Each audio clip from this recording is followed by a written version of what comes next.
Hello, it's Peter here, your friendly OET tutor. Let's have a look at listening, part A. In this video, I want to show the difference between what you read in the case notes and what you hear in the recording. Now, when you answer your 12 questions in each part, you must record exactly what the patient says. So, as far as your answer is concerned, you write down exactly what the patient says. However, the case notes and what the patient says can be very different. It's very important that you don't wait for a particular word and phrase in the notes as a prompt for the answers, because there may be a difference. These language transformations is what I want to look at.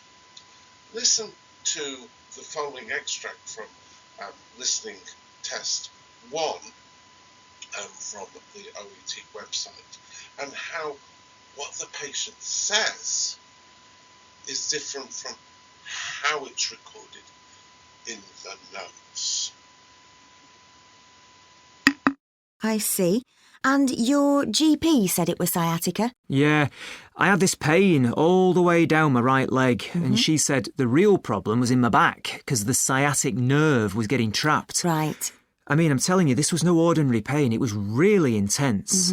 I mean, to the extent that I couldn't stand for very long, couldn't walk hardly any distance, I couldn't sleep. Oh.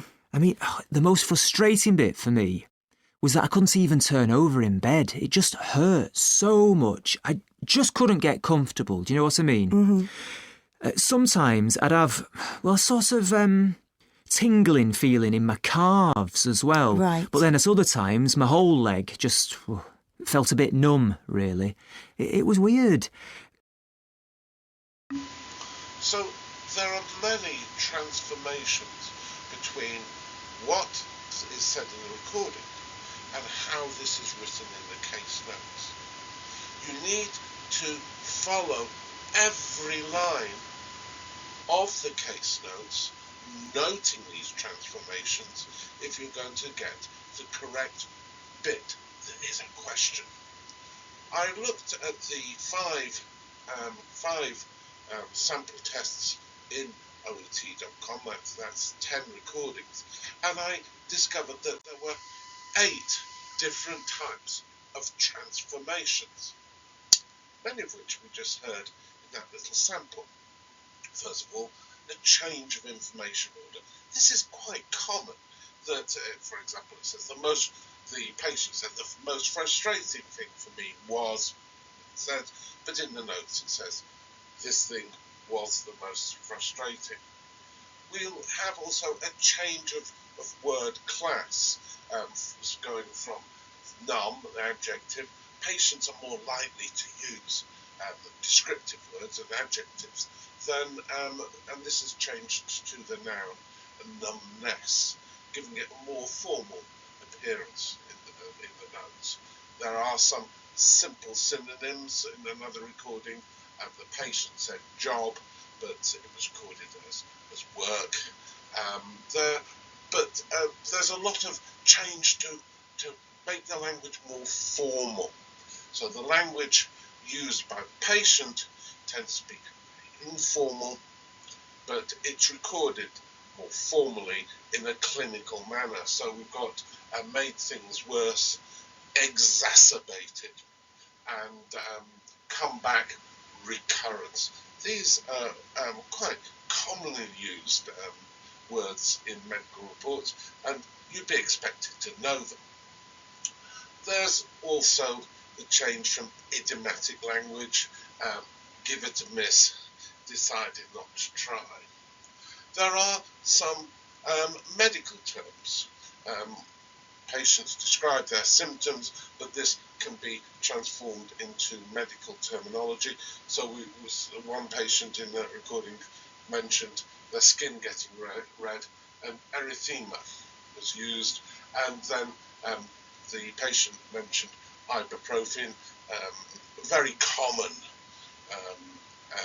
painkiller in Britain, certainly.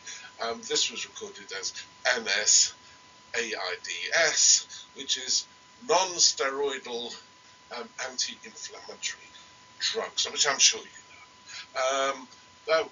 Now, the patient uses emotional language to describe their condition. They will say, "I can't sleep." You can never sleep? Ever? No. They had problems sleeping. They could hardly walk. A loss of mobility. And so you have a medical objective description of what the patient says.